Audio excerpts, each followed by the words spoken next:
Bonjour à tous et bienvenue dans cette review du chapitre 779 de Kingdom, un chapitre de malade dans lequel il y a des choses à dire. Donc sans plus attendre, voici les titres que l'on va aborder aujourd'hui. Le héros de Ganmon et enfin l'armée centrale. Allez, c'est parti!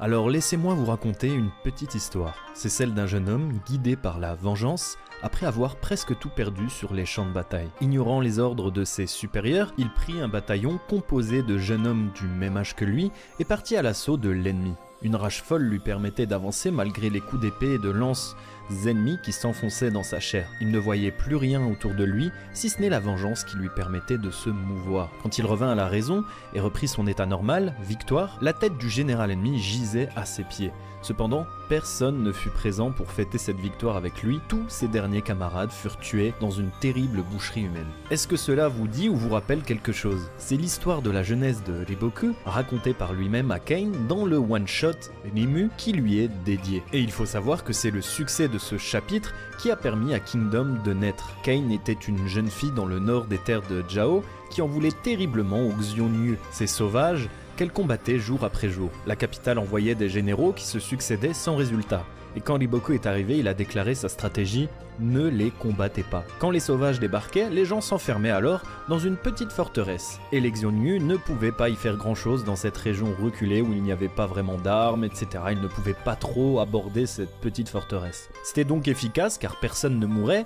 Cependant, ceux qui avaient été maltraités auparavant et dont les parents furent tués par les sauvages, comme Kain, avaient du mal avec cette stratégie passive. Kain et d'autres n'aimaient pas cette méthode au point où certains ont été se plaindre à la capitale. Riboku fut donc rappelé par le roi, un autre général l'a donc remplacé. Résultat, une énième boucherie. Riboku revint donc alors avec la même stratégie en tête et se confia à Kain qui était prise par le remords. L'on comprit alors que jadis, le général Riboku était comme cette jeune fille, guidé par la vengeance. Mais ça n'est pas une solution car, aveuglés de la sorte, nous nous jetons dans la gueule du loup, sans plan viable, sans armes fiables, même en infériorité numérique. La vengeance empêche tout raisonnement et parfois, ne rien faire, attendre est la solution la plus efficace. L'émotion est l'ennemi de la raison, c'est la morale qui fit grandir Riboku. Et de retour à notre chapitre, je vois un énorme parallèle entre le jeune Riboku, parti à l'assaut de ses ennemis, et Shin ici. Dans le dernier chapitre, avant de partir à l'assaut de Riboku, la motivation de Shin était de se venger de tout le monde jusqu'ici, Oki, Dukyo et compagnie. Je me disais, comme beaucoup de monde, chouette,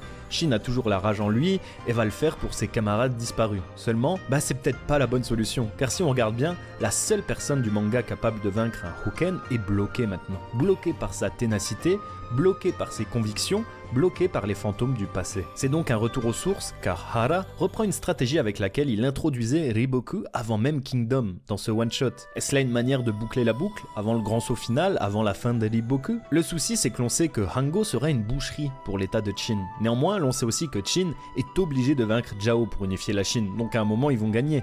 Mais comment mettre en lien ces deux éléments? Victoire de Chin tout en subissant des pertes terribles. Chin ne changera pas de cible, à savoir Riboku, aura sa tête, mais au prix de tout ce qu'il a construit jusqu'ici, ou presque, les personnes qui lui sont chères. Bref, voyons un peu la situation du côté de l'armée centrale.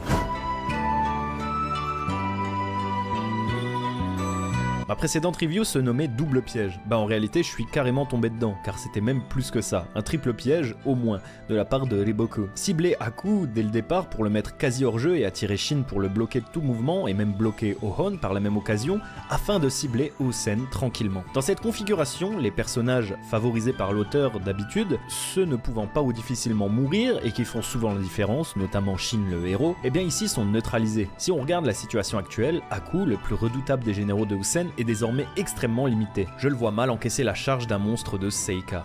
Ohon, quant à lui, ne peut pas quitter son aile droite, me semble-t-il, où celle-ci s'effondre.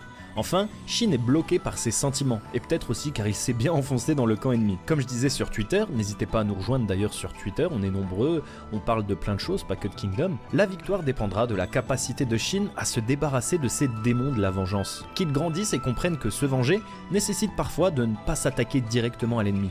Riboku, lui, l'a appris à ses dépens. Mais est-ce que Shin évoluera avant un drame? On arrive alors sur l'armée centrale de Jao qui se met à bouger. Jiaga et Kansaro, qui ont ridiculisé l'armée coalisée à Taigen par le passé, se mettent au pas aux côtés de leur boss, le fameux et mystérieux Shibasho.